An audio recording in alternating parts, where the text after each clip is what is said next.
ajaib perkasa perbuatanmu. Ku nyanyi haleluya.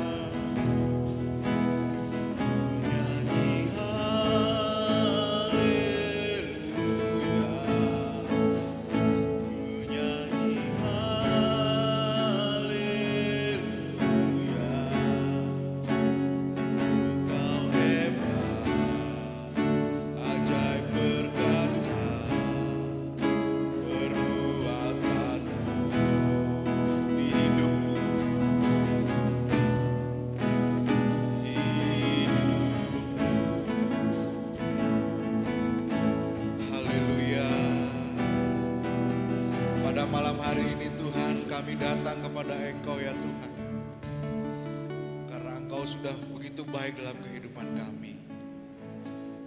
Kami ingin menyembah Engkau Tuhan.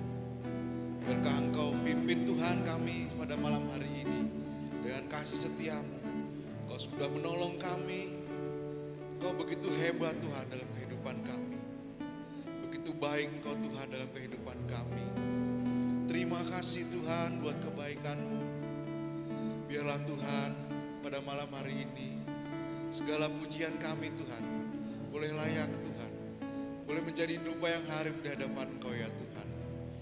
Terima kasih Yesus, terima kasih. Engkau hebat, Engkau perkasa Tuhan. Selalu membela kami dalam kehidupan kami, selalu menolong kami Tuhan. Terima kasih Yesus. Ku nyanyi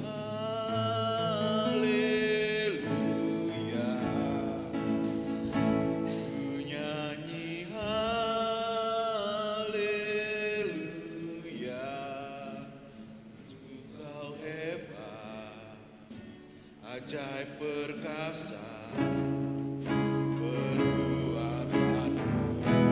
Haleluya. Nyanyi haleluya. Nyanyi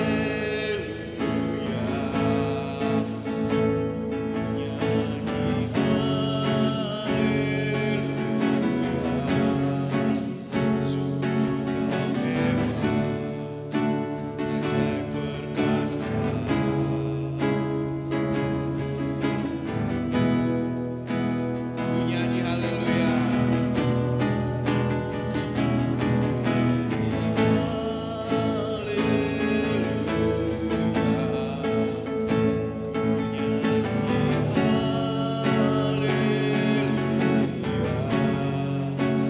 Sungguh Kau hebat, ajaib perkasa.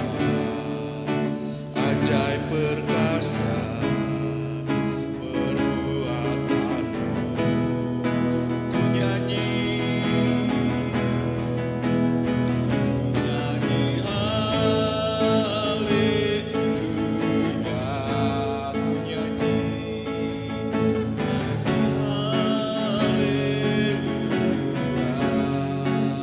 Sungguh Kau hebat, ajaib perkasa perbuatanmu di hidupku, di hidupku. Terima kasih Tuhan Yesus, kami bersyukur padamu atas anugerah-Mu yang besar dalam kehidupan kami. Pada malam hari ini kami anak-anak-Mu, pria-pria yang ada pada sore hari ini ingin beribadah bakti kepada Engkau Tuhan. Biar Engkau turun Tuhan atas kami, Engkau urapi kami semua ya Bapa. Biar kami pulang tidak sia-sia tapi boleh membawa berkat anugerah daripada Engkau Tuhan. Kami serahkan ibadah malam hari ini ke dalam tangan kuasa-Mu. Di dalam nama Tuhan Yesus Kristus kami berdoa dan ucap syukur. Amin. Silakan duduk Bapak Ibu yang dikasihi Tuhan. Tuhan Yesus begitu murah dalam kehidupan kita. Nyata Tuhan Yesus masih memberikan kita kesehatan, kekuatan sampai pada sore hari ini. Kita akan naikkan pujian, besarkan nama Tuhan, pujilah Dia. Besarkan nama Tuhan, pujilah Dia. Kemurahan-Nya besar, tiada terkira. Aku tak dapat balas betapa besar kasih-Nya. Oh, besarkan Tuhan yang ajaib.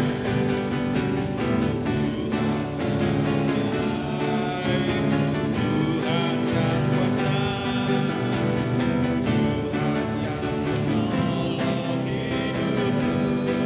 Haleluya, Tuhan yang ajaib. Tuhan yang ajaib, Tuhan yang kuasa, jiwaku ditebus olehnya. Kita bangkit berdiri. Besarkan nama Tuhan, pujilah Dia. Kemurahannya besar, tiada terkira. Aku tak dapat balas betapa besar kasih-Nya. Oh, besarkanlah namanya, Tuhan yang ajaib. Mari kita bangkit berdiri.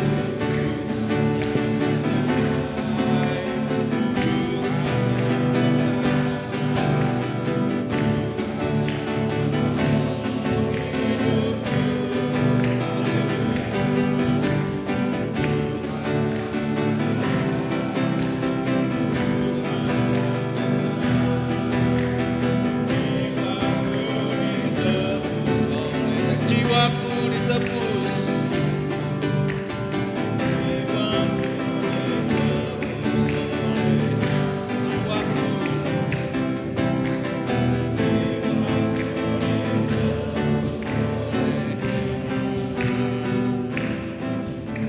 Puji Tuhan, silakan duduk. Malam hari ini mungkin ada yang ini menyaksikan cinta kasih Tuhan. Monggo, Pak Hartono.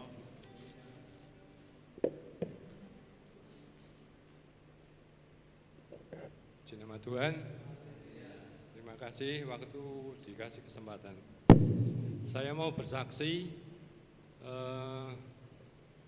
sebetulnya sudah dari dulu ingin bersaksi, tapi masih tak tunda-tunda. Masalahnya belum pas gitu Pak. Nah, puji nama Tuhan, ini sudah tiba saatnya saya harus menyaksikan kemurahan Tuhan kepada saya. Singkat cerita, di tahun 2020 saya mengalami sakit yang luar biasa, Pak. Sakit yang sangat gimana ya? Yang tahu cuman istri saya. Cuman saya tidak bercerita sama orang-orang. Sama anak pun saya tidak, Pak. Suatu malam awal tahun 2020, sakit itu mulai menyerang saya, Pak. Dada sebelah kanan saya ini sampai ke belakang. Terus saya bilang sama istri saya, "Mah, dadaku kok sakit sekali ya." Istriku bilang, "Paling masuk angin." Setiap kali sakit itu malam hari menyerangnya. Terus istri saya bilang gini, "Tak kerii," dia bilang gitu. Saya ya mau nonton aja biar sembuh. Tapi kan saya kasihan sama istri saya, saat itu kan dia masih bekerja di tempatnya Bu Porbo. Jadi saya ya kalau setiap malam seperti ini kan istri saya kasihan. Dia siangnya kan bekerja. Di hari berikutnya sakit itu menyerang lagi. Saya seperti semula mengajak istri saya bangunin, "Mah, dada saya sakit lagi." Terus dia bilang gini, "Besok periksa aja." Udahlah, nanti aja. Saya orangnya paling males kalau ke dokter. Setiap sakit itu pasti sampai subuh baru sembuh, baru hilang. Terus hari Minggu yang ketiga itu kalau tidak salah, menyerang lagi, Terus saya tidak bangunin istri saya biarin aja. Nanti kalau saya bangunin, dia pasti kasihan, besoknya kan bekerja. Saya cuman berdoa sama Tuhan, Tuhan kenapa saya harus sakit seperti ini? Tapi Tuhan tidak jawab sampai tahun 2022. Diam saja, tidak ada jawaban sama sekali. Ya, selama tahun 2020 sampai 2022, itu saya setiap malam, ya tidak setiap malam, sebulan pasti ada 3 kali sakitnya seperti itu. Berarti selama 2 tahun ya, 2020 sampai 2022, saya tersiksa terus. Tapi saya sabarnya gini, memang saat ini belum dijawab sama Tuhan. Tapi suatu saat pasti Tuhan akan menjawab.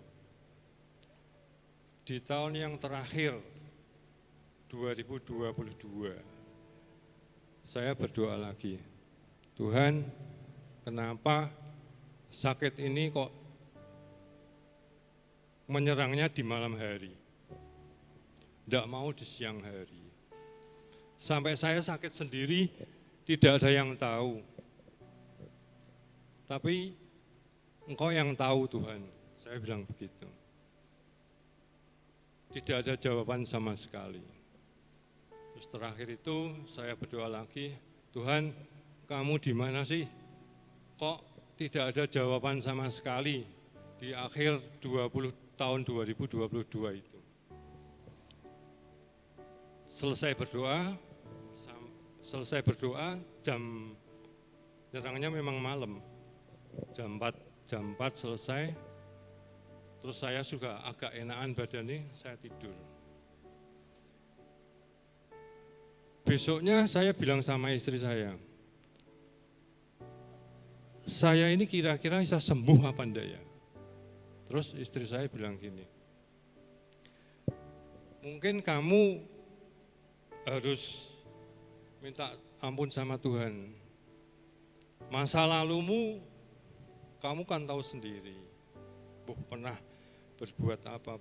Kalau kamu tidak mau minta ampun sama Tuhan, sampai kapanpun mungkin tidak ada kesembuhan. Mulai saat itu,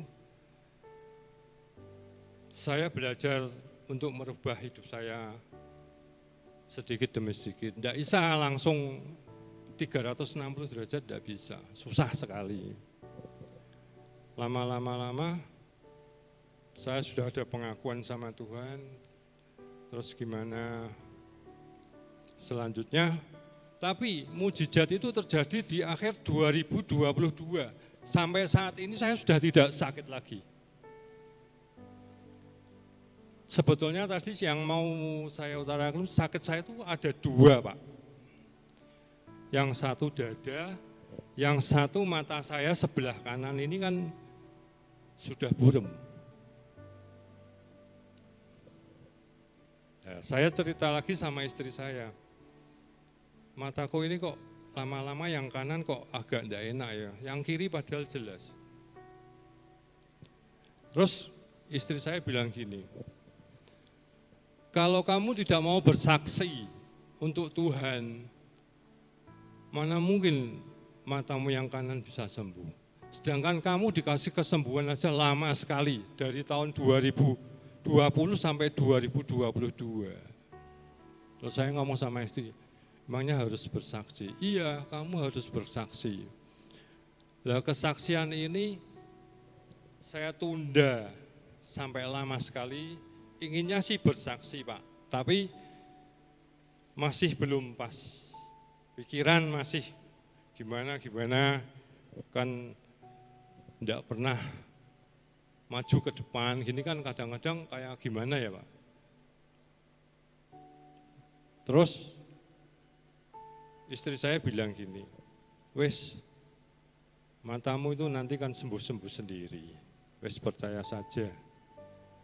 Nyatanya dadamu sampai sekarang sudah tidak ada lagi menyerang.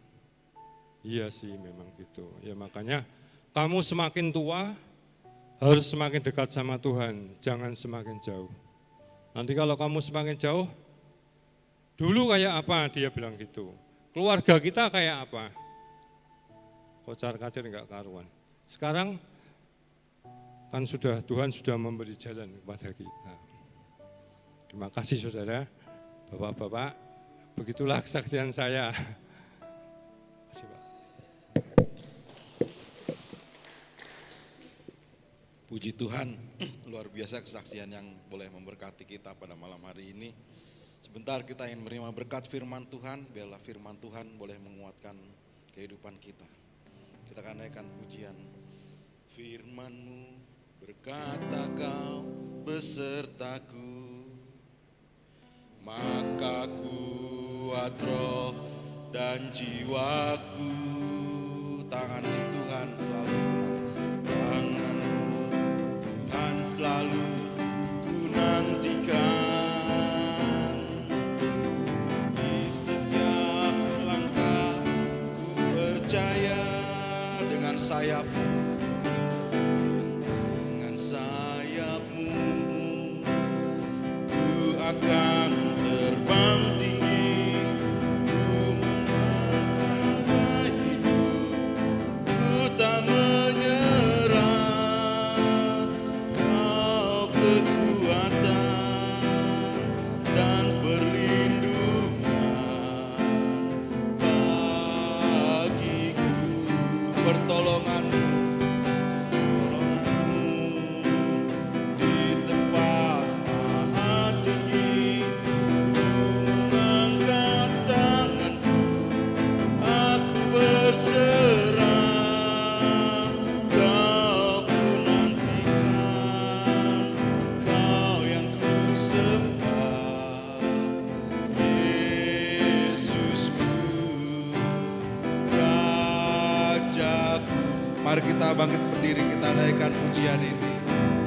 Firman-Mu berkata kau besertaku, maka kuat roh dan jiwaku. Tangan-Mu Tuhan selalu ku nantikan. Di setiap langkah ku percaya dengan sayap-Mu, dengan sayap-Mu ku akan terbang tinggi. Di tengah badai hidup ku tak menyerah. Kau kekuatan dan perlindungan bagiku, pertolonganku dari-Mu, pertolonganku di tempat maha tinggi. Ku mengangkat tanganku, aku berserah. Kau ku nantikan, Kau yang ku sembah, Yesusku. Dengan sayap-Mu, sayap-Mu ku akan terbang tinggi. Di tengah badai hidup ku tak menyerah. Kau kekuatan dan perlindungan bagiku, pertolonganku, pertolonganku di tempat maha tinggi. Ku mengangkat tanganku, aku berserah. Kau ku nantikan, Kau yang ku sembah, Yesusku. Dengan sayap-Mu. Waktu selanjutnya saya serahkan pada hamba Tuhan yang melayani firman Tuhan. Maha tinggi.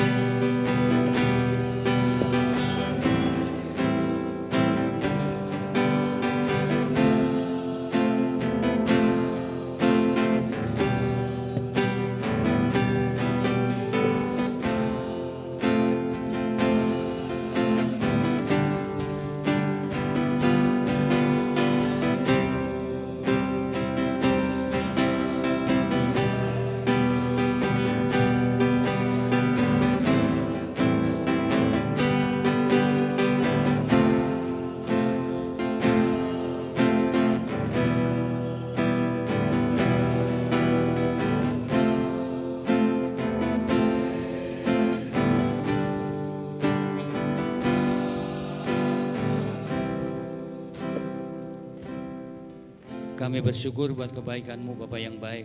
Engkau masih memberi kami waktu, kesempatan, kekuatan, kesehatan karena kebaikan Tuhan, karena kesetiaan Tuhan dalam kehidupan kami. Oleh itu pada malam hari ini Tuhan, kami sudah memanjatkan pujian syukur kehadirat Engkau. Dan sebentar kami siapkan hati kami untuk kebenaran firman-Mu. Berfirmanlah Engkau buat kami, dan firman-Mu yang memberi kekuatan kami, yang menegur kami, mengingatkan kami, supaya kami hidup seturut dengan kebenaran firman-Mu. Terima kasih Bapa yang baik, kami sambut kebenaran firman-Mu di dalam nama Tuhan Yesus Kristus. Amin. Yesus setia.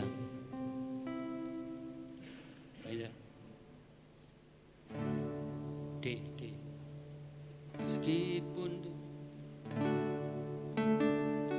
Yesus setia, meski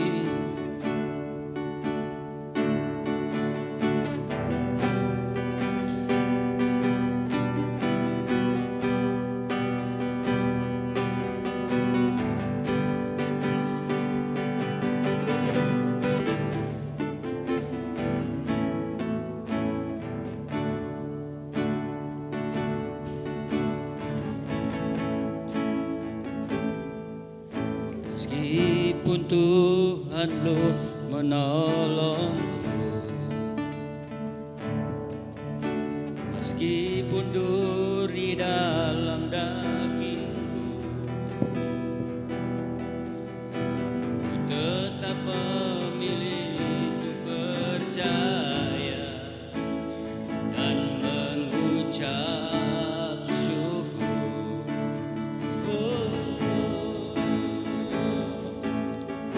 Meskipun doaku tak terjawab, meskipun hatiku habis lenyap, ku tetap memilih untuk percaya dan mengucap syukur.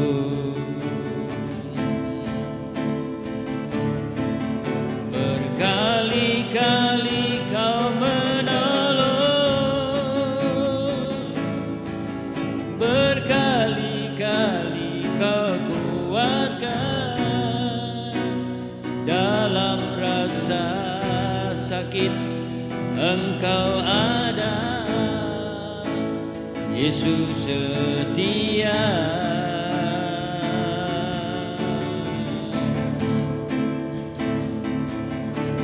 Berkali-kali Kau menolong, berkali-kali Kau kuatkan. Dalam lembah kelam Engkau ada, Yesus setia.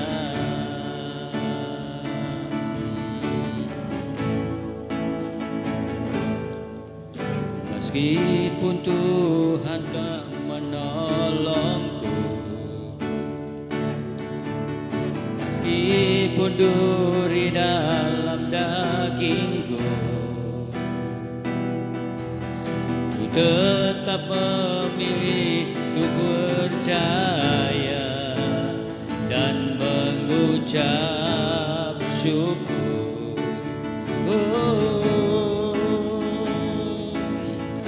Meskipun doaku tak terjawab,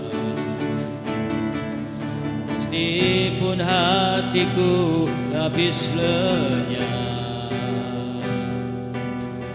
ku tetap memilih untuk percaya dan mengucap syukur.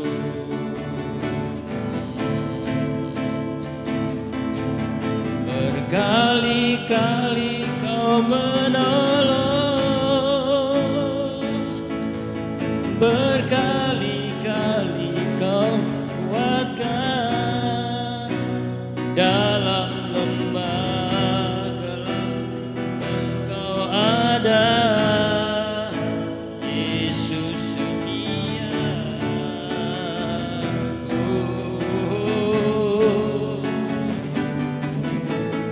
Kali-kali Kau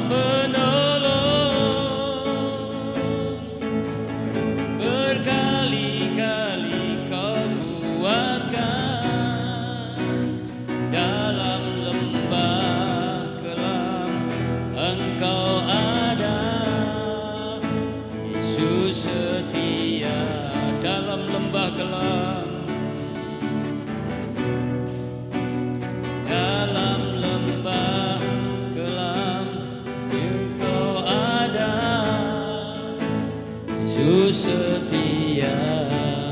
Amin. Puji Tuhan, malam hari ini firman Tuhan saya kasih tema Yesus setia. Ya. Ketika Yesus setia dengan firman-Nya, maka kita akan mengalami banyak hal yang tidak bisa kita prediksi. Tuhan sediakan buat kita. Oleh sebab itu kita yakin sebagai kaum pria, imam keluarga, ya kita mempercayakan bahwa Yesus setia dalam kehidupan kita. Kita akan buka ayatnya dalam 2 Tesalonika pasal 3, ayat yang ketiga. 2 Tesalonika pasal 3, ayat yang ketiga. Kita baca bersama-sama dalam hitungan yang ketiga. 2 Tesalonika 3, ayat yang ketiga. 1, 2, 3. Tetapi Tuhan adalah setia, Ia akan menguatkan hatimu dan memelihara kamu terhadap yang jahat. Luar biasa Tuhan kita, Tuhan yang setia, setia dengan firman-Nya, ya. Oleh sebab itu, bagi kita sebagai orang-orang percaya, terlebih bagi kita kaum pria, ya, sebagai kaum pria, imam keluarga, ya, kita pasti 100% percaya akan firman Allah.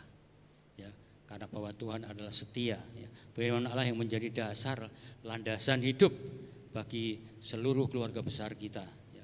Tentunya firman Allah itu yang banyak mengajar kita, yang banyak memberi pengertian kita, menegur kita, mengingatkan kita, mengarahkan kita supaya kita berjalan menurut kebenaran firman-Nya. Oleh sebab itu kita yakin bahwa firman Tuhan yang luar biasa itu adalah Allah sendiri. Maka dalam Yohanes pasal 1 ayat 1 dikatakan di situ, pada mulanya adalah firman, dan firman itu bersama-sama dengan Allah, dan firman itu adalah Allah. Jadi jelas apa yang kita pegang, firman ini adalah Allah sendiri. Maka ketika kita mendekatkan diri kepada Tuhan, ketika kita membaca firman, kita merenungkan firman, kita ada bersama dengan Allah, ya. Seperti lagu pujian tadi katakan, dalam lembah kelam Engkau ada, Yesus setia. Dan saya sudah rasakan dan alami bagaimana saya berjalan di lembah kekelaman, ya. Ketika saya roh saya melayang keluar dari tubuh saya dibawa ke lembah kekelaman. Dan di situ saya merasakan was-was, takut dan lain sebagainya. Tetapi ada penyertaan Tuhan. Saya rasakan Yesus setia. Maka di dalam lembah kekelaman sekalipun saya tetap kuat karena Tuhan ada Tuhan, ya. Saya sudah berpikir saya tidak akan hidup, saya sudah tidak bisa kembali. Tetapi di saat saya rasakan kehadiran Tuhan dalam hidup saya, ya, pertolongan Tuhan, Yesus setia. Ketika kita mempercayakan hidup ini sepenuhnya kepada Tuhan, maka Tuhan akan berkaya atas hidup kita. Dan kita rasakan kebaikan-kebaikan Tuhan, kesetiaan Tuhan yang tidak habis-habisnya buat kita. Oleh sebab itu pada malam hari ini sebagai kaum pria yang ada, mari kita landaskan kehidupan kita melalui firman Tuhan, ya. Di dalam kehidupan kita sebagai orang percaya, sebagai kaum pria, imam keluarga, tentunya kita ingin merindu meletakkan dasar, pondasi, landasan hidup kita hanya kepada firman Tuhan, ya. Demikian juga diajarkan kepada kita mengajarkan anak-anak kita, generasi di bawah kita, anak cucu kita, agar hidup dan berlandaskan kebenaran firman Tuhan. Karena firman Tuhan itu yang akan membentuk karakter dan mendidik anak-anak kita kalau menjadi dewasa. Malah kalau kita bisa renungkan, kita bisa lihat saudara-saudara kita sepupu, ya dari kecil mereka sudah didoktrin, mereka sudah dibina didoktrin, tapi dengan ajaran-ajaran kebencian, sehingga mereka ketika bertumbuh semakin remaja, pemuda dan dewasa, hatinya penuh dengan kebencian. Tapi bagi kita orang-orang percaya, orang-orang yang takut akan Tuhan, yang mengerti firman, kita berusaha meletakkan dasar iman anak-anak kita yang berlandaskan kebenaran firman Tuhan, yaitu dasar yang kasih, sehingga kita mampu untuk mengasihi semuanya sesuai dengan apa yang Tuhan ajarkan buat kita. Maka tidak ada sedikit pun kebencian yang diajarkan oleh firman Tuhan. Inilah yang menjadi dasar kita gigih untuk memperjuangkan, meletakkan dasar buat anak-anak cucu kita, supaya kalau anak cucu kita bertumbuh, mereka berpenuh dengan kasih yang dari Tuhan, sehingga mereka bisa mendapatkan kebaikan-kebaikan yang dari Tuhan, ya. Oleh sebab itu Itulah perlunya iman kita dibina, dididik, dibentuk melalui kebenaran firman Tuhan. Ketika kita setiap hari belajar firman, ketika setiap hari kita baca firman, maka iman kita akan bertumbuh, iman kita bertumbuh, dan iman itu akan mendominasi kehidupan kita. Iman itu akan menguasai kehidupan kita. Yakin bahwa Tuhan adalah Allah yang hidup, Allah yang dahsyat, Allah yang patut kami tinggikan, Allah yang maha besar. Oleh sebab itu kita percaya iman itu apa? Iman itu apa? Kalau dalam Ibrani pasal 11 ayat 1 sampai 3, iman adalah dasar dari segala sesuatu yang kita harapkan dan bukti dari segala sesuatu yang tidak kita lihat. Sebab oleh imanlah telah diberikan kesaksian kepada mereka, pada nenek moyang kita, karena iman kita mengerti bahwa alam semesta telah dijadikannya oleh firman Allah, sehingga apa yang kita lihat telah terjadi dari apa yang tidak dapat kita lihat. Jadi ini iman merupakan dasar pengharapan dari kehidupan kita. Maka ketika iman kita bertumbuh bersama ajaran-ajaran daripada firman Tuhan, maka kita akan semakin yakin, seyakin-yakinnya bahwa hanya Tuhan Yesus saja. Ya, karena pada mulanya dalam firman, dan firman itu bersama-sama Allah, dan firman itu adalah Allah, Tuhan sendiri. Oleh sebab itu di sinilah kita perlunya, ya, kita meletakkan dasar pondasi kehidupan kita di dalam keluarga kita, di dalam anak-anak kita. Dulu ketika saya anak-anak masih kecil, ya, pada ketika suatu hari anak saya itu mulai agak nakal, ya, biasa anak laki-laki, ya, kata itu ada seneng-senengnya lagi main PlayStation, ya. Akhirnya dia bolos, dia diajak teman-temannya, tidak mau sekolah minggu, dia pergi ke tempat PlayStation, dan setelah itu saya lihat dia, wah anak ini kalau dibiarkan nanti tidak karuan. Maka setelah itu saya datangi tempat itu dan saya ambil sepedanya. Saya bawa pulang sepedanya. Muat dia, pick up langsung saya bawa pulang. Dan setelah itu dia nangis-nangis pulang. Tujuan saya apa? Saya meletakkan dasar iman mereka, dasar pengharapan mereka, landasan hidup mereka melalui kebenaran firman itu. Sehingga dengan cara seperti itu mereka akan selalu ingat, sampai dewasa ingat, iya dulu aku dianya bapak sepedaku hilang, ini aku nangis-nangis ini. Nah itu dia akan terus teringat dengan cara-cara seperti itu, bukan dengan cara kekerasan. Kalau kita hajar, kita tempeleng, tidak. Bagi saya itu anti buat saya, karena saya dulu pernah diperlakukan seperti itu oleh ayah saya sendiri. Ketika saya pada waktu itu biasa saya hidup di asrama, ya, asrama tentara, itu di situ dididik, bapak saya itu mendidik kalau siang harus tidur. Namanya anak-anak kan tidak mesti bisa tidur siang hari, ya. Apalagi kita sudah usia sekitar 5 tahun, 6 tahun itu bedik-bediknya, ya, nakal-nakal. Jadi maunya main dulu. Suatu ketika saya main berosot. Saya kata, ya saya tahu, dan saya diajar. Dia melepas sepatunya sepatu tentara zaman kuno kan berat-berat. Sepatu kuandel, tebel, langsung dipukulin ke saya, tauk, ya untung-untung tidak pingsan. Ya. Itu setelah demikian saya berpikir, saya tidak akan melakukan hal seperti ini. Kalau kita mengajar seperti itu, kita akan melahirkan generasi-generasi kekerasan. Selanjutnya mereka nanti akan punya anak juga, mereka anaknya akan dipukul. Itu cucu saya. Maka saya putuskan saya tidak akan melakukan itu. Dan puji Tuhan sampai hari ini saya tidak pernah melakukan memukul baik istri baik anak, belum pernah. Jadi saya berusaha untuk menahan diri walaupun kadang-kadang jengkel setengah mati, ya. Nah, itulah namanya manusia. Tapi kita percaya bahwa dengan cara-cara yang begitu mereka akan teringat. Oh iya, dulu aku dan bapak tidak gelem sekolah minggu, ya. Aku sepedaku diambil dari itu akan teringat terus. Maka dia ketika diperlakukan seperti itu, mereka memperlakukan anak-anak mereka juga tidak dengan kekerasan, dinasihatin, ya. Misalnya kita ada beda selisih dengan istri, ya paling kita cuman tinggal aja lah, ya, gitu ya, tinggal aja, jadi nggak ditanggapin. Jadi kalau ditanggapin nanti ya ngombro-ngombro. Ya.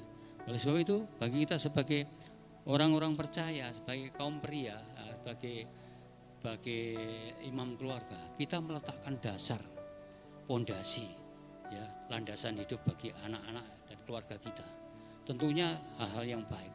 Maka kita akan buka dalam 1 Korintus pasal 3 ayat 11. Landasan yang bagaimana yang kita letakkan, ya. Kita letakkan landasan itu hanya dalam Tuhan Yesus saja. 1 Korintus pasal 3 ayat yang 11. Karena tidak ada seorang pun yang dapat meletakkan dasar lain daripada dasar yang telah diletakkan, yaitu Yesus Kristus. Ya, jadi dasar yang kita letakkan adalah dasar yaitu firman Tuhan, Yesus Kristus. Firman Tuhan sendiri itu yang akan mengajar banyak hal bagi anak-anak kita. Maka ketika kita ajar anak-anak kita dengan firman, dengan cara-cara tidak kekerasan, mereka akan selalu ingat akan apa yang kita kerjakan. Tapi kalau kita sebagai orang tua, sidik-sidik nempeleng, sidik-sidik mengajar, marah-marah, dan itu anak pun akan ikut-ikutan. Dan itu melahirkan generasi-generasi yang demikian seterusnya dan tidak terpilih. Maka oleh sebab itu ketika kita tahu sadar, kita putuskan itu, jangan kita lanjutkan. Supaya apa? Supaya tidak terlahir generasi-generasi yang penuh dengan kekerasan. Yang kita bisa lihat kan, bagaimana didikan saudara-saudara kita sepupu. Ya. Ketika anak-anak mereka diajar, itu orang Kristen kafir, itu darahnya halal, itu begini. Sampai dewasa pun mereka demikian. Sampai dia murtad, ya, murtad ya, tidak jadi kelompok mereka lagi, sudah menjadi anak Tuhan. Mereka mengakui, dulu saya bencinya sama orang Kristen, segini-gini. Itu karena didikan dari awal. Nah disinilah kita bisa melahirkan kontras dari itu, yaitu mendidik anak-anak kita dengan taat kepada firman. Ya. Belajar firman dari kecil, dari sejak dini dimasukin firman. Setelah bertumbuh menjadi kuat dan mereka menjadi mampu untuk melawan pengaruh-pengaruh semakin. Tidak ada yang bisa meletakkan dasar lain selain apa yang sudah kita letakkan dasar itu, yaitu firman Allah, yaitu Tuhan Yesus Kristus. Karena pada mulanya ada firman itu bersama dengan Allah, dan firman itu adalah Allah, Tuhan sendiri. Oleh sebab itu perlu kita letakkan di dalam kehidupan anak-anak kita, cucu-cucu kita sebagai generasi selanjutnya dari gereja Tuhan. Dan sinilah tanggung jawab kita sebagai kaum pria, sebagai imam keluarga, bagaimana kita harus bertindak untuk menyelamatkan generasi ini dari kekerasan yang ditebarkan oleh oknum-oknum yang tidak mengenal firman, ya. Generasi-generasi pembenci, ya. Begitu bencinya kalau sama kita, sampai mendarah daging. Ya. Itulah karena doktrin dari sejak kecil, ya kan? Ya, seperti yang dirasakan Bu Yati sendiri. Bu Yati sering mengeluh. Kalau dalam doa pagi, saya doakan, ya, Bu sabar Bu, gini-gini. Anaknya perempuan. Katanya kalau gini-gini, saya hidup dengan orang kafir. Menurut Ustadz saya, hidup dengan orang kafir tidak diberkati. Ketika mengalami ya sudah, terus akhirnya Bu Yati bilang, ya wes, nek kamu tidak mau hidup sama saya, silahkan. Akhirnya dia kontrak sendiri. Dan kemarin kita doakan terus, kemudian anaknya telepon. Bu Yati senang sekali. Anaknya mau telepon, mau memperhatikan orang tuanya. Doa orang benar, besar kuasanya Bu. Katakan, kita doakan terus, kita lawan dengan doa. Jangan kita lawan dengan kekerasan. Kalau kekerasan kita lawan kekerasan, bubrah. Ya. Makanya kita bisa lihat negara-negara di luar negeri yang ada di Irak, di Afghanistan, di mana mereka menabar kekerasan, akhirnya hancur lebur semuanya. Ya. Tapi di Indonesia puji Tuhan, banyak anak-anak Tuhan, gereja-gereja Tuhan yang setia berdoa memohon kekuatan daripada Tuhan. Karena itu kuncinya di situ. Kita mampu untuk mengatasi hal-hal demikian. Ya. Oleh sebab itu, mengapa kita sebagai kaum pria, sebagai imam keluarga, ya, selalu ada semangat yang membara, menggebu-gebu untuk supaya anak-anak kita menjadi generasi yang hidup dalam takut akan Tuhan. Itu yang kita ajarkan, itu yang kita tekankan buat mereka. Sehingga ketika mereka bertumbuh besar menjadi dewasa, mereka akan selalu ingat ajaran kita orang tua. Tidak mengajarkan kekerasan, tapi mengajarkan dengan kasih. Sesuai apa yang firman Tuhan katakan. Dan ini menjadi kunci bagi kita sebagai orang-orang tua, ya, sebagai generasi saat ini. Ya.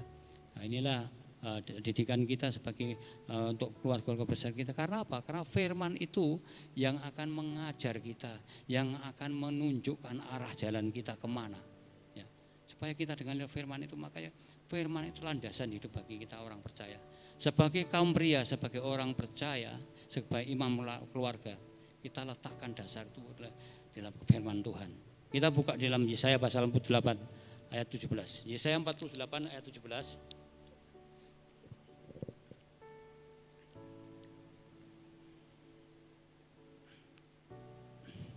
Bisa dibacakan, bantu? Pak Agung atau Bapak, yuk cepat. Yesaya 48 ayat 17.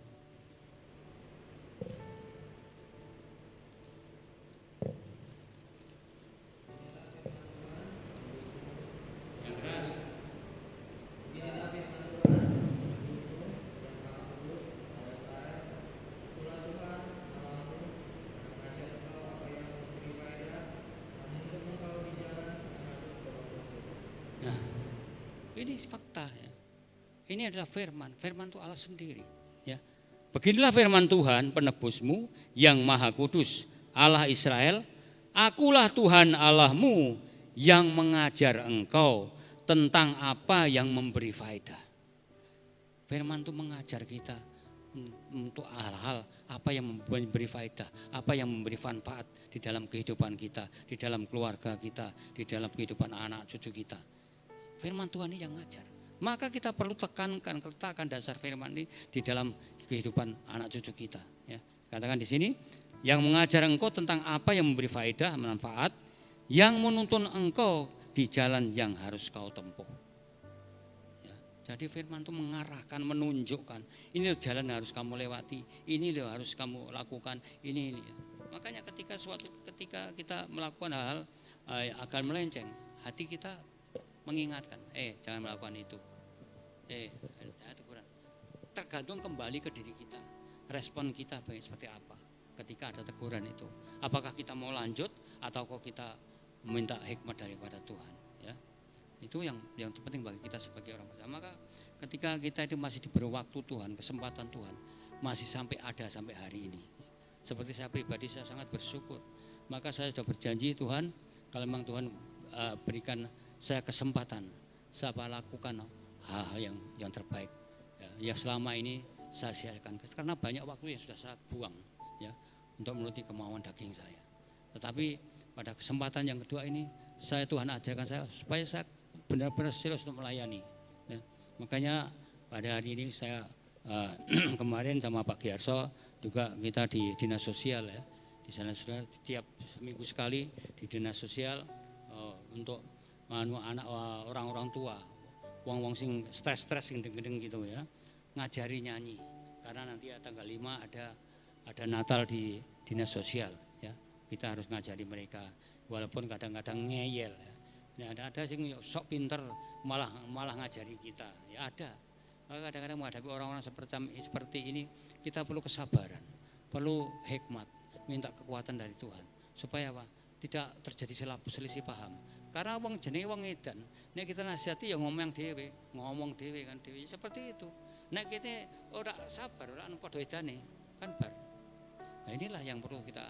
Demikian juga ketika hari Sabtu saya juga ada di penjara. Ya, di situ banyak juga kadang anak Tuhan tanya, Om, kalau dikatakan Yakobus 4 ayat 17 dikatakan kalau orang tahu berbuat baik tapi tidak melakukan kebaikan itu berdosa. Terus bagaimana Om dengan saya? Kenapa Pak Gianto? Saya sudah memberi kesempatan bagi saudara saya, bantu mereka berkali-kali, tapi selalu gagal. Terus bagaimana Om? Kalau saya tidak melakukan, saya berdosa. Terus bagaimana? Bukan begitu maksudnya. Ya, katakan Tuhan kasih hikmat saya. Kita membantu saudara itu tidak ada salahnya. Tetapi kita jangan menggantikan peran Tuhan, peran Allah dalam kehidupan kita. Sehingga kita membantu mereka gagal bantu terus sampai saat ini tidak. Kita harus mendidik. Oh gitu ya, harus dididik. Iya harus dididik. Ada satu kali dibantu supaya bisa perekonomian tumbuh, bisa tapi gagal karena ya olah tingkah dewi. Ya. Itu sekali, 2 kali, 3 kali gitu ya sudah. Berarti kamu tidak bisa dididik. Kamu tidak ada pertobatan. Sama seperti saat ini saya kerjakan, ya. Saya seringkali setiap bulan saya diutus oleh Yayasan Ebenezer, ya, Surabaya untuk membagi sembako dan untuk memperhatikan jemaat-jemaat yang memang kepayahan dalam ekonomi. Dan saya ada beberapa jemaat yang dibantu modal, dibuatkan warung, kata untuk jualan. Ternyata saya keteteran, saya tiap hari harus pulang pergi dari sana untuk menggawekan warung, menek-menek dan sebagainya. Orang gitu dolan. Malah keluyuran sakar PDW. Ya, minta itu minta ayam sampai 4 ekor supaya ini dengan tujuan membantu mereka ekonomi bisa tumbuh. Dikei mangan enggak, dikasih minum tidak. Saya jengkel, aduh ini orang ini enggak bertobat. Akhirnya warung saya cabut, saya alihkan ke tempat lain, ya masih pengurus gereja bahkan majelis tempat lain, dan mereka ini juga dibantu gas tabung gas 3 kiloan itu, supaya apa? Bisa untuk dagang dan bisa nanti ada keuntungannya diambil dia, bukan kita. Setelah itu saya katakan sama orang penjara kemarin, saya pun juga demikian, dibuat kecewa buat mereka. Saya sudah keteyelan ke sana ya bantu gas itu. Gasnya malah dijualin. Gas dijualin, enggak ngomong. Kita enggak. Terus gimana kita? Ya kita harus didik mereka. Artinya kamu tidak ada pertobatan, walaupun kamu dapat di gereja punya posisi yang baik, ya. Tapi kalau tidak bertobat, ya sudah. Saya putuskan sama adik saya, sudah jangan dianu lagi. Kita stop. Nah, kita stop, akhirnya warungnya tutup. Sampai sekarang tutup. Karena apa? Tidak ada pertobatan, ada kesungguhan untuk mengelola. Seandainya ada kesungguhan untuk mengelola, pasti akan bertumbuh karena langganan sudah lumayan, ya. Apalagi gas itu kan mesti orang banyak yang butuh, ya. Itulah, tapi aneh-anehnya seperti itu. Masa seorang punya jabatan sebagai jabat dikatakan, saya jelaskan sebagai majelis, tapi masih punya perilaku seperti itu. Gas dijual tanpa ngomong. Saya katakan sudah ngomong sama ya Pak, nanti tak ngomong sendiri gini. Tapi saya tanyakan ketika kemarin, enggak ngomong, enggak apa. Ya sudah. Berarti mereka memang sudah tidak bisa dibina. Kalau sudah tidak bisa dibina, ya monggo silakan. Maka firman Tuhan ini menegaskan kepada kita, beginilah firman Tuhan penebusmu yang maha kudus Allah Israel, akulah Tuhan Allahmu yang mengajar engkau tentang apa yang memberi faedah. Jadi firman Tuhan mengajarkan kita apa saja yang memberi manfaat untuk kehidupan kita. Sebagai kaum pria, sebagai imam keluarga, apa saja yang diajarkan melalui firman Tuhan, entah itu teguran, nasihat, maupun dorongan dan lain sebagainya, itu mengajarkan kita untuk kita merubah sikap hidup kita supaya kita tidak sama dengan dunia, ya. Ya, maka firman Tuhan itu kalau kita bisa renungkan, firman Tuhan itu seperti pelita, ya. Pelita itu suluh itu kayak baterai. Di dalam Mazmur pasal 119 ayat yang ke-105, Mazmur 119 ayat yang 105 dikatakan di situ, firman-Mu itu pelita bagi kakiku dan terang bagi jalanku. Jadi firman ini menelandasan hidup kita sebagai orang percaya, sebagai imam keluarga, sebagai kaum pria. Firman-Mu itu pelita bagi kakiku dan terang bagi jalan. Menjadi penuntun kehidupan kita sesuai dengan Yesaya 48:11 yang menuntun kita kemana jalan yang harus kita arah, yang harus kita tempuh. Jadi situlah kita merasakan bahwa kebaikan Tuhan, kasih Tuhan, kesetiaan Tuhan di dalam kehidupan kita itu luar biasa. Semua merasakan. Sehingga ketika kita merasakan menikmati kasih Tuhan, kesetiaan Tuhan dalam hidup kita, kita mengucap syukur, ya. Kita mengucap syukur dan kita ambil bagian, mengambil peran di dalam kehidupan kita masing-masing sesuai dengan bagian kita masing-masing, ya. Kalau sebagai pengajar kita mengajar, sebagai pimpinan kita memimpin, sebagai pembicara sebagai penopang pekerjaan Tuhan, masing-masing mengambil bagian sesuai dengan bagiannya. Itu yang menjadi kerinduan bagi kita anak-anak Tuhan. Maka kita kadang-kadang berpikir luar biasa, ya. Orang-orang ada tim yang salah satu orang-orang yang berhasil ini, mereka bergabung dalam tim untuk melihat kondisi pekerjaan Tuhan di desa-desa, ya. Desa-desa kayak apa, seperti apa, tolong difoto dia kebutuhannya apa. Jadi tidak dikirim uang, tapi uang itu dikirimkan ke kita tim dan suruhkan belanja dan nota-nota dikirimkan ke sana. Jadi ada laporan jelas. Ketika di gereja ini butuh seng misalnya berapa berapa ratus lembar seng, belikan gitu. Karena seringkali kalau kita membantu gereja-gereja di desa-desa itu bukannya yang diminta tadi seng, jadi ini parabola. Itu sudah seringkali seperti itu. Dan ini bikin mengecewakan bagi anak-anak Tuhan, ya. Orang-orang yang berhasil itu kecewa dengan cara-cara seperti itu, ya. Seperti ya saat ini ya di penjara sudah ini ada Pak Andi di sini ya saksinya, ya. Dulu selama saya berpuluh-puluh tahun lain di dalam penjara, baru kali-sekali akhir ini saya merasa diwongke, merasa dihargai. Ya. Dulu babar belas pelayan dek itu langsung itu ruangnya sana di lorong-lorong sempit di situ. Apakah saya putus asa? Tidak mau melayani? Tidak. Satu jiwa berharga di mata Tuhan. Maka bagi saya lakukan semua ini karena membahas kebaikan Tuhan, karena kesetiaan Tuhan yang luar biasa dalam hidup saya. Saya mestinya sudah lewat, sudah mati, ya. Tapi Tuhan izinkan saya masih hidup sehat kembali. Itu karena Tuhan setia. Ya. Ketika saya melewati lembah-lembah kekelaman, kematian itu, saya melihat itu penyertaan Tuhan ada. Tuhan perlihatkan bagaimana kondisi orang-orang yang mati di luar Tuhan dan bagaimana orang-orang yang mati di dalam Tuhan. Nah, ketika saya dibawa ke lapangan terbuka dan saya melihat di depan itu ada panggung besar, saya bertanya sama yang bawa saya, ini tempat apa? Jadi saya agak miring gini, agak lihat gini, ini tempat apa? Ini tempat penyambutan orang-orang yang mati di dalam Tuhan. Amin. Kita sukacita, kita sudah ada tempatnya. Maka jangan sampai kita justru kesempatan itu hilang, kita akan terbuang di lembah kekelaman. Apa benar? Iya. Jelas nanti kita akan, kalau kita tidak hidup dalam kebenaran firman, kita hidup dalam kedagingan, maka kita akan terbuang di lembah kekelaman itu. Tidak percaya, ada ayatnya. Galatia pasal 5 ayat 19 sampai 21. Tolong dibukakan. Ketika kita hidup dalam kedagingan kita, maka kita akan dilemparkan ke sana. Jangan sampai itu. Makanya itu saya sering kali ingatkan dimanapun saya melayani, saya ingatkan. Ya. Karena saya mengasihi saudara-saudara saya, teman-teman saya. Ya. Tolong bacakan, ayo Pak Agung. Galatia 5 ayat 19 sampai 21.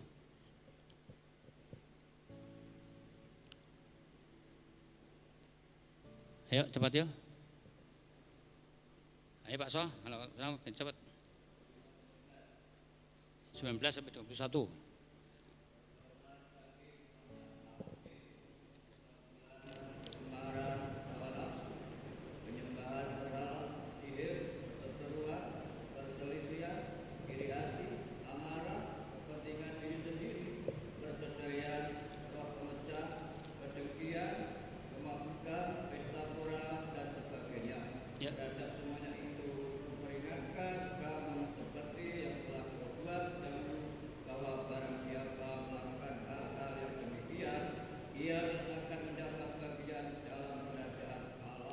Jadi jelas ya, jelas. Jadi bukan saya cuma ngomong ngawur, tidak, tapi ada dasar ayatnya. Ya. Maka ketika kita hidup dalam kedagingan, kita akan dibuang ke lembah kekelaman itu. Kan di sini dikatakan ya bahwa barang siapa melakukan hal-hal demikian, ia tidak akan mendapat bagian dalam kerajaan Allah. Memang abot, berat, songgone abot ketika hidup kita dalam kebenaran. Karena sedikit kita tidak bisa menguasai diri, termasuk dalam kedagingan. Ketika kita berpikiran tidak baik, ya dalam kedagingan. Jadi begitu firman ini mengajar kita untuk kenceng, galeng, lurus hidup seluruh-seluruhnya. Nah ini dah ya, kita harus belajar di situ. Kita belajar, makanya perlu kita baca firman, kita merenungkan firman, kita mau hidup bersama dengan firman. Supaya firman itu meluruskan jalan kita yang bengkok, supaya kita ini benar-benar layak berkenan di pandangan Tuhan. Ya. Maka ayat yang terakhir bisa kita buka di dalam Kolose pasal 1 ayat 23. Kolose pasal 1 ayat 23. Yuk baca. Kolose pasal 1 ayat 23.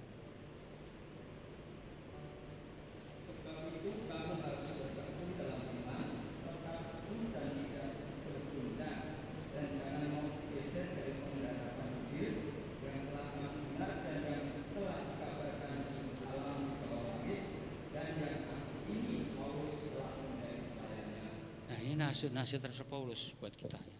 Maka di sini katakan sebab itu kamu harus bertekun dalam iman. Tekun. Ya, tekunku setia, taat ya. Taat dalam kondisi apapun tetap taat setia untuk datang ya kepada Tuhan, untuk memuliakan Tuhan, menyembah Tuhan. Tetap teguh dan tidak bergoncang dan jangan mau digeser dari pengharapan Injil yang telah kamu dengar dan yang telah dikabarkan ke seluruh alam di bawah langit. dan yang aku ini Paulus telah menjadi pelayannya. Ini nasihat yang luar biasa. Jangan sampai kita mau digeser atau diguncang dengan keadaan yang ada, tapi kita tetap tekun taat setia untuk mencari Tuhan, untuk dekat kepada Tuhan. Kenapa? Kita ditekan tekun ya, untuk tetap tidak terguncang, untuk tetap teguh. Mengapa? Ya, tambah satu ayat lagi di dalam Mazmur pasal 145. Mazmur 145 ayat yang 18 sampai 20. Mazmur 105 ayat 18 sampai 20. 145. Mazmur 145 ayat 18 sampai 20.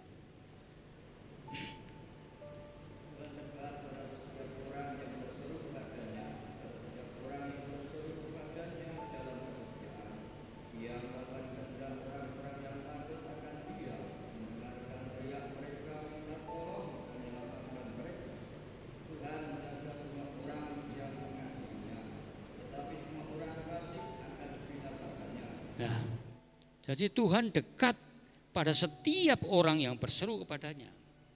Yang menjadi persoalanku, apakah kita sering berseru pada Tuhan? Enggak. Berseru seperti apa? Apa gembor-gembor tok? Tidak. Berseru di kita kan di sini berdoa. Berdoa memohon kekuatan petunjuk daripada Tuhan. Maka di sini katakan Tuhan dekat pada setiap orang, dari semua masing-masing pribadi. Ya, orang berseru kepadanya, pada setiap orang yang berseru kepadanya dalam kesetiaan, dalam ketekunan, rutinitas, terus menerus tidak bosan-bosannya untuk minta. Kalau belum dijawab minta terus, belum jawab minta terus, sampai benar Tuhan jawab, sampai Tuhan terketuk hatinya dan menjawab. Maka dikatakan di selanjutnya ayat 19 dikatakan, ia melakukan kehendak orang-orang yang takut akan Dia.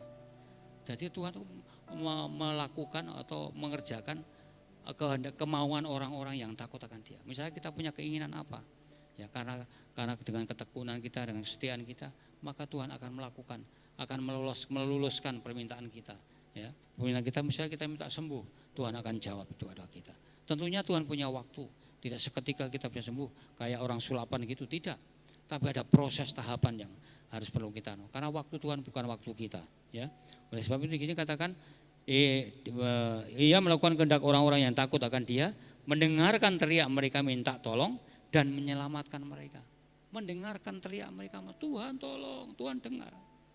Dan Tuhan menolong, menyelamatkan mereka. Tuhan menjaga semua orang yang mengasihinya. Tuhan menjaga semua orang yang mengasihinya. Persoalannya apakah kita mengasihi Tuhan? Mengasihi Tuhan yang seperti apa? Mengasihi Tuhan adalah segenap hati kita. Ya. Ketika kita mampu untuk mengasihi siapapun di antara kita, maka itu kita mengasihi Tuhan. Maka dalam Matius pasal 7 ayat 21 23 itu ya, bukan orang yang berseru Tuhan yang akan masuk dalam kerajaan Allah, tapi orang yang melakukan kehendak Bapa di surga. Maka ketika kita mampu untuk menjabarkan atau mengaplikasikan firman Tuhan ini, mengasihi Tuhan seperti apa? Mengasihi Tuhan ketika kita segala sesuatu yang kamu lakukan untuk saudaraku yang paling hina, kamu telah melakukan untuk aku. Nah, itulah penjabaran dari mengasihi Tuhan.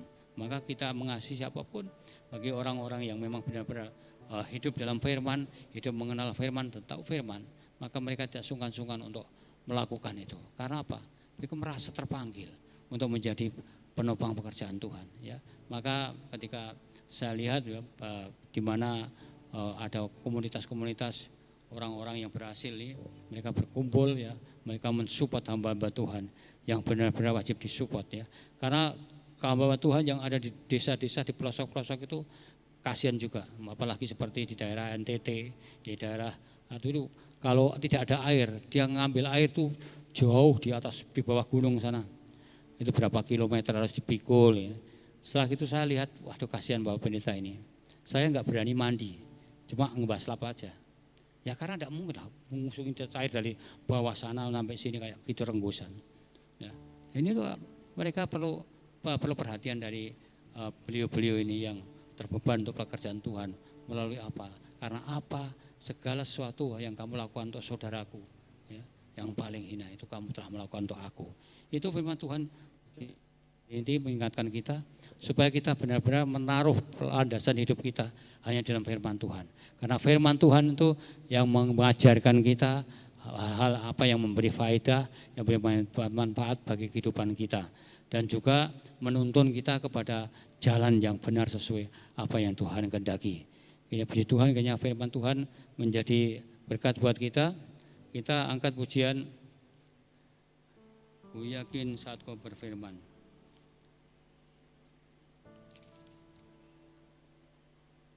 Ku yakin saat kau berfirman, ku menang saat kau bertindak. Hidupku hanya ditentukan oleh perkataanmu. Ku aman saat kau menjaga. Ku kuat karena kau menopang. Hidupku hanya ditentukan oleh kuasa-Mu.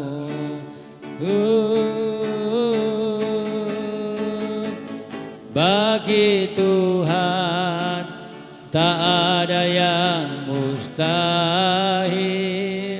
Bagi Tuhan tak ada yang tak mungkin. Mujizatnya disediakan bagiku. Ku diangkat dan dipulihkannya. Ku yakin. Saya kembalikan kepada petugas, Tuhan berkati.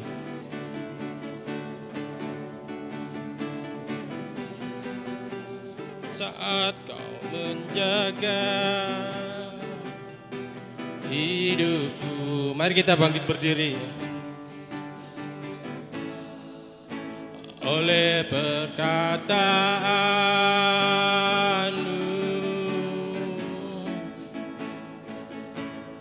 ku yakin saat kau berfirman, ku kuat karena kau menopang. Hidupku hanya ditentukan oleh kuasa-Mu. Bagi Tuhan tak ada yang mustahil. Bagi Tuhan tak ada yang tak mungkin. Mujizatnya disediakan bagiku. Ku diangkat dan dipulihkannya. Bagi Tuhan tak ada yang mustahil. Bagi Tuhan tak ada yang tak mungkin. Mujizatnya disediakan bagiku. Ku diangkat dan dipulihkannya. Dengan kasih Kristus, Bapak Suraji masuk dalam doa.